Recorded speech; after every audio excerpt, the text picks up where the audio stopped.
तो बच्चों आज जो है हम फिर आप लोगों के बीच क्लास 12 हिंदी इलेक्टिव यानी अंतरा भाग 2 का जो है सेट 4 का जो है क्वेश्चन आंसर जो है आप लोग के बीच हम लेकर आए हैं।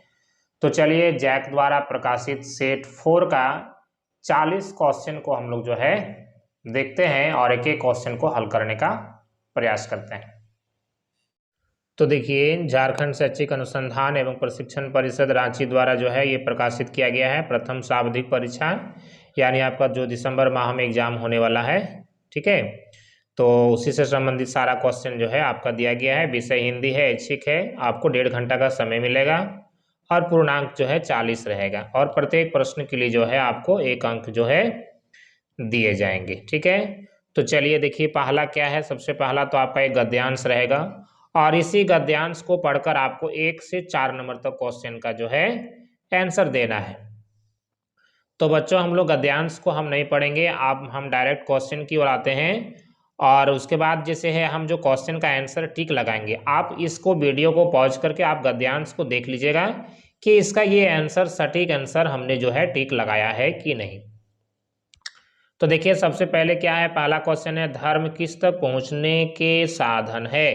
तो धर्म के द्वारा जो है हम ईश्वर तक जो है पहुंच सकते हैं। देखिए यहाँ जिक्र किया हुआ है सभी धर्म हमें एक ही ईश्वर तक पहुंचाने के साधन है, तो यहीं पर इसका आंसर मिल गया। चलिए दूसरा क्वेश्चन देखिए क्या है, धर्म के प्रति अंधता कैसे मिटती है। धर्म के प्रति अंधता कैसे मिटती है। सभी धर्मों के प्रति जब हम समान भाव रखेंगे बच्चों तभी जो है धर्म के प्रति हमें जो है अंधता मिटेगी। कहने का मतलब है हम लोग जो अंधविश्वास ही करते हैं कि हमको ये धर्म नहीं मानना है वो नहीं मानना है, तो उसके लिए हमको सभी धर्म को समान मानना होगा, तभी हमारे अंदर जो है अंधविश्वास जो है दूर होगा।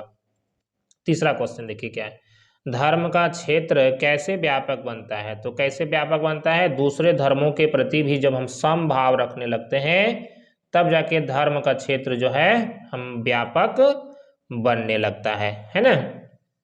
चलिए आगे देखिए क्या है, कहता है लेखक धर्मों के बीच कैसे तत्व की खोज करने का प्रयास करता है। तो कैसे तत्व की खोज करने का प्रयास करता है। तो देखिए यहाँ पर 4 ऑप्शन है, जो अपने धर्मों के प्रति कट्टरता का भाव पैदा करता हो, जो दूसरों को दुखी करता हो, है ना, जो धर्म के प्रति हमारी सोच कुंठित करता हो। तो बच्चों देखिए ये सब जो है ना आप पढ़िएगा तो आपको खुद समझ में आएगा। अगर थोड़ा सा ज्ञानी है तो आपको खुद समझ में आ जाएगा कि ये क्या अटपटा बातें जो है यहाँ पर हो रहा है ना। तो ये आपका आंसर हो जाएगा, जो सभी में सहनशील की भावना विकसित करता है। यानी बच्चों आप जब पढ़िएगा ऑप्शन को तो आपको खुद जो है समझ में आ जाएगा कि कौन सा उत्तर सटीक होना चाहिए। आप बिना गद्यांश को पढ़े भी जो है आप टिक लगा सकते हैं। तो देखिए क्या है आगे है, आप देखिए गद्यांश हो गया, अब पद्यांश है। पद्यांश क्या है, जब कभी मछेरे को फेंका हुआ फैला जाल भटकते हुए देखता हूँ, है ना। तो इससे संबंधित क्वेश्चन देखिए यहाँ पर। फिर देखिए ये हम पूरा पैराग्राफ को नहीं पढ़ेंगे, है ना, हम डायरेक्ट क्वेश्चन की ओर आते हैं। देखिए ये क्वेश्चन है, मछेरे द्वारा फेंके हुए जाल को समेटते हुए देखकर कवि को किसकी याद आती है। तो कवि को अपने स्वयं की याद आती है। यानी जब मछुआरा को कैद देखता है कवि, तो कवि को लगता है कि कभी हम भी जो है समाज से गांव से जो है कैद रहते थे समाज में, गांव में, है ना। तो ये स्व की याद जो है उनको आ जाती है। पहले स्व की परिधि में समाहित था, क्या समाहित था कवि के लिए, समाज भी था, गांव भी था, परिवार भी था। तो आपका ये आपका डी नंबर का ऑप्शन हो जाएगा ये सभी। आगे देखिए, मनुष्य दिन पर दिन होता जा रहा है, कैसा होता जा रहा है, आत्मनिर्भर होता जा रहा है। कहने का मतलब है हम लोग दिन प्रतिदिन स्वयं पर निर्भर होते जा रहे हैं, दुनिया को भूलते जा रहे हैं, ठीक है। तो ये इसका आंसर हो जाएगा। मछेरे का पर्यायवाची शब्द हो जाएगा मछुआरा, ठीक है। तो ये क्वेश्चन था हम लोग का 10 नंबर के 2 पैराग्राफ में। चलिए अब हम लोग फिर आते हैं, अब हम लोग अभिव्यक्ति और माध्यम से संबंधित क्वेश्चन को देखते हैं। देखिए अब देखिए ये पेज नंबर 3 हम लोग के बीच आ गया है ना। तो देखिए क्या है, अभिव्यक्ति और माध्यम के क्वेश्चन देखिए क्या है, निम्न में से कौन संचार प्रक्रिया का एक तत्व नहीं है। तो देखिए बच्चों ये संपादन जो है संचार प्रक्रिया का तत्व ने। संपादन मतलब होता है छपाई करना, कोई चीज छापना, संपादन करना, ठीक है। तो छापना जो है संचार नहीं है, उसको फैलाना संचार है। तो ये स्रोत या संचारक ये होगा, ये भी होगा, ये भी होगा, लेकिन ये जो है नहीं होगा, क्योंकि यहाँ पर नहीं पूछा है, तत्व नहीं है, तो आपका ये आंसर हो जाएगा। चलिए आगे देखिए क्या है। आगे देखिए, कक्षा में होने वाली चर्चा या विचार विमर्श किस प्रकार का संचार है। तो कक्षा में जैसे देखिए बच्चों क्या होता है, बहुत सारे बच्चे रहते हैं, है ना, तो ये समूह संचार हो जाएगा, ये कॉमन सेंस की बात है। चलिए आगे देखते हैं, निम्न में से कौन जन संचार का एक प्रमुख कार्य नहीं है। कहने का मतलब जन संचार का प्रमुख कार्य नहीं है। तो अभी हमने आपको पहले भी जिक्र किए, संपादन करना जो है जनसंचार का प्रमुख कार्य नहीं है। बाकी सूचना देना है, शिक्षित करना है, मनोरंजन करना है, ये सभी है, लेकिन संपादन करना नहीं है। आगे चलिए बढ़ते हैं, 12 नंबर क्वेश्चन देखिए। कहता है भारत में प्रकाशित होने वाले प्रथम अखबार बंगाल गजट का प्रकाशन वर्ष है। तो बच्चों ये क्वेश्चन बार बार देखिए रिपीट हुआ है ना, ये बहुत ही आपके लिए जो है वेरी वेरी इंपॉर्टेंट क्वेश्चन है ये आपका।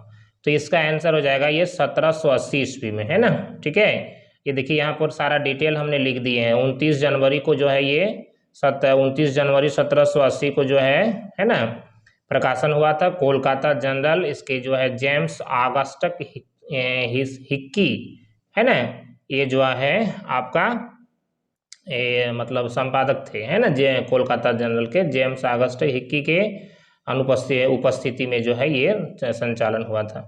आगे देखिए क्या है, भारत में छपने वाले प्रथम हिंदी अखबार का नाम है। तो बच्चों ये उदंत मार्तंड, बार बार ये आपका आ रहा है, देखिए ये भी आपका इंपॉर्टेंट क्वेश्चन है, ये भी आपका वेरी वेरी इंपॉर्टेंट क्वेश्चन है।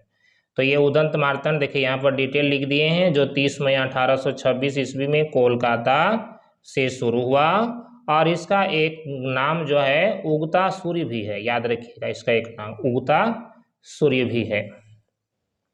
चलिए आगे क्वेश्चन देखते हैं हम लोग। दूरदर्शन के कार्यक्रमों की गुणवत्ता में सुधार के लिए इंदिरा गांधी ने किस वर्ष प्रोफेसर पीसी जोशी की अध्यक्षता में एक समिति गठित की थी। तो ये आपका आंसर हो जाएगा 1980 ईस्वी में, है ना। चलिए अगला क्वेश्चन देखते हैं हम लोग, 15 नंबर। निम्न में से कौन सा कथन प्रिंट मीडिया की विशेषता प्रकट करता है। प्रिंट मीडिया मतलब जो छपाई होता है, इसे सुरक्षित एवं रखकर सभी इस्तेमाल कर सकते हैं। बच्चों जैसे जो जेरॉक्स कॉपी होता है उसको हम चाहे तो जितना दिन तक रख सकते हैं, है ना। प्रिंट मीडिया धीरे धीरे दोबारा भी उसको हम लोग पढ़ सकते हैं, ठीक है, और उसके अनुसार पढ़ा जा सकता है। किसी पृष्ठ या समाचार को पहले या बाद में भी उसको हम लोग पढ़ सकते हैं। तो ये आपका डी नंबर का आंसर सही हो जाएगा, यानी उपरोक्त तीनों सही है। चलिए आगे बढ़ते हैं, बस्ते का बढ़ता बोझ किस प्रकार का फीचर है। तो ये जीवन शैली फीचर है। कहने का मतलब है जैसे हम लोग जो है विद्यालय जाते हैं तो जो पुस्तक है, ठीक है, वो हमारे जीवन से एकदम जुड़ जाता है, ठीक है, वो हमारे जीवन शैली से जो है वो जुड़ जाता है, इसलिए आपका ये जीवन शैली फीचर हो जाएगा। आगे देखिए क्या है, निम्न में से कौन सा कार्य संपादक का नहीं है, ठीक है। तो आइए हम लोग इसका 4 ऑप्शन को देखते हैं। देखिए ये 4 ऑप्शन हम लोग के बीच आ गया है ना। देखिए क्या क्या है, निष्पक्ष भाव से समाचार छपना, है ना, छपवाना। दूसरा है प्रथम पृष्ठ पर छपने वाली खबरों के बारे में निर्णय लेना, क्षेत्र के बारे में इकट्ठा करना, निश्चित समय पर समाचार पत्र छापना। तो ये हो जाएगा क्षेत्र से खबरें इकट्ठा करना, ये इसका कार्य नहीं है ना। चलिए अगला क्वेश्चन देखिए हम लोग देखते हैं, निम्न में से कौन अच्छे आलेख की प्रमुख विशेषता है। अच्छे आलेख की क्या विशेषता है। अच्छे आलेख श्रृंखलाबद्ध होता है, आलेख की भाषा सरल होती है, विरोधाभासी कथन या दोहराव से बचना चाहिए। तो ये आपका सही आंसर, चारों आंसर, तीनों आंसर ठीक लग रहा है, तो ये डी नंबर हो जाएगा। तो बच्चों अब हम लोग देखते हैं, आ जाते हैं पाठ्य पुस्तक की ओर। देखिए यहाँ पर पाठ्य पुस्तक आ गया है ना। अब देखिए ये पाठ्य पुस्तक 1947 के बाद ये आप लोग को पढ़ा चुके हैं हम। ये आपका कहाँ से है आपको पता होगा, ठीक है। तो हम लोग क्वेश्चन की ओर बढ़ते हैं। देखिए क्या है, किस चीज़ के लिए लोग दूसरे के सामने हाथ फैलाते हैं। तो 25 पैसे, 1 रोटी और 1 चाय, ये आपका सारा आंसर सही हो जाएगा, यानी डी नंबर का हो जाएगा। प्रस्तुत पंक्तियाँ किस कविता से ली गई है। तो ये आपका हो जाएगा एक कम कविता हो जाएगा। काव्यांश में कवि ने किसके लिए अपनी सहानुभूति प्रकट की है? तो ईमानदार लोगों के प्रति अपनी सहानुभूति प्रकट की है। ठीक है, चलिए अब अगला क्वेश्चन देखिए क्या है। आज़ादी के बाद लोग विभिन्न तरीके से, है ना, अपनाकर क्या बन गए? क्या बन गए? देखिए हम लोग के बीच इसका आपका ऑप्शन आ गया। देखिए यहाँ पर क्या बन गए? आत्मनिर्भर बने, मालामाल बने, गतिशील बने, सारा कुछ बन गए। तो आपका ये सभी हो जाएगा, है ना। वसंत आया कविता के आधार पर बताइए मनुष्य और प्रकृति के बीच का संबंध कैसा हो गया है? तो कैसा हो गया है ना, संबंध जो है टूट सा गया है। तोड़ो किस प्रकार का कविता है? तो बच्चों ये उद्बोधन परक कविता है ना, हमारे अंदर झकझोर कर रखने वाली कविता है। जीवन के अंतिम मोड़ पर देवसेना द्वारा ठुकराए जाने के पश्चात स्कंदगुप्त कौन सा व्रत लेता है? कौन सा व्रत लेता है? आजीवन अविवाहित रहने का। कवि ने अपनी पुत्री का तर्पण किस प्रकार किया? अपने समस्त पुनीत कर्मों को जो है अपनी पुत्री को अर्पित करके जो है किया। गीत गाने दो कविता, गीत गाने दो मुझे कविता में कवि क्या संदेश देना चाहते हैं? तो निराशा में आशा का संचार भरना चाहते हैं, ये हो जाएगा। चलिए देखिए फिर एक गद्यांश हम लोग के बीच आ गया। तो बच्चों ये गद्यांश को आप लोग वीडियो को पॉज करके पढ़ लीजिएगा। हम डायरेक्ट आंसर की ओर आते हैं। देखिए यहाँ पर है, प्रस्तुत पंक्तियाँ किस लघु निबंध से ली गई है? तो बालक बच गया, ढेले चुन लो। तो देखिए यहाँ धर्म के रहस्य, यानी ये आपको हमको आप लोग को बताए भी हैं, ये आपका घड़ी के पुर्जे से जो है लिया गया है। तो ये आपका इसका आंसर हो जाएगा घड़ी के पुर्जे। चलिए आगे देखते हैं। कान ढलकाकर का क्या अर्थ होता है? इसका अर्थ होता है कान खोलकर, है ना। चलिए आगे फिर देखिए, आगे क्वेश्चन देखिए 30 नंबर क्वेश्चन क्या कह रहा है? लेखक ने किस का रहस्य जानने के लिए घड़ी के पुर्जे का उदाहरण दिया है? तो धर्म के रहस्य को जानने के लिए दिया है। उपयुक्त गद्यांश के लेखक हैं, कौन है लेखक? पंडित चंद्रधर शर्मा गुलेरी। चलिए आप फिर देखिए क्या आ गया है हम लोग का। रामचंद्र शुक्ल के पिता किस भाषा के? तो ये आप लोग को पढ़ाए हैं फारसी भाषा के। प्रधानाध्यापक के एकमात्र पुत्र की आयु कितनी थी? 8 वर्ष थी। न आगे नाथ न पीछे पगहा, ये मुहावरा है, ये आपका पहले भी आ चुका है। कोई जिम्मेदारी न होना, है ना। आगे क्या है? अफ्रो एशियाई लेखक संघ के सम्मेलन में भाग लेने वाले भारतीय प्रतिनिधि मंडल में निम्न में से कौन नहीं थे? तो ये आपका हो जाएगा रामचंद्र शुक्ल। चलिए आगे क्वेश्चन 36 नंबर देखिए क्या कहता है। आज का कबूतर अच्छा है कल के मोर से, है ना, ये कहावत है। ठीक है, तो इसका आंसर हो जाएगा वर्तमान भविष्य अच्छा है, वर्तमान भविष्य से ज़्यादा महत्वपूर्ण है। वर्तमान जो है ना अभी जो चल रहा है वो भविष्य से ज़्यादा महत्वपूर्ण है। कहने का मतलब है बच्चों हम लोग को वर्तमान में जीना चाहिए, है ना, और वर्तमान में सभी चीज़ों का आनंद लेना चाहिए। भविष्य के बारे में उतना चिंता नहीं करना चाहिए। देखिए क्या है, सुभागी किसकी पत्नी थी? ये तो आप लोग को पहले जिक्र किए हैं। ये किसकी पत्नी थी? भैरव की पत्नी थी। ठीक है, चलिए आगे क्वेश्चन देखिए फिर आ गया आपका 38 नंबर। तुम खेल में रोते हो, यह किसका कथन है? ये किसका कथन है? तो ये आपका है घीसू का कथन है ना। चलिए आगे देखिए, सूरदास की संग से दिव्यांग थे, तो वो जो है दृष्टिहीन थे। सूरदास इसीलिए उनका नाम भी रखा गया था, आँख से जो है अंधा थे।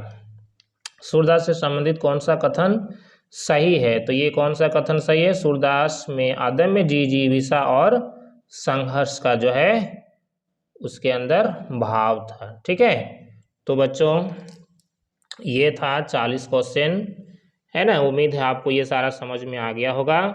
तो फिर मेरा अगला वीडियो आपको जो है इसके बाद जो है मिल जाएगा सेट 5 का। तो आज के लिए इतना ही, थैंक यू।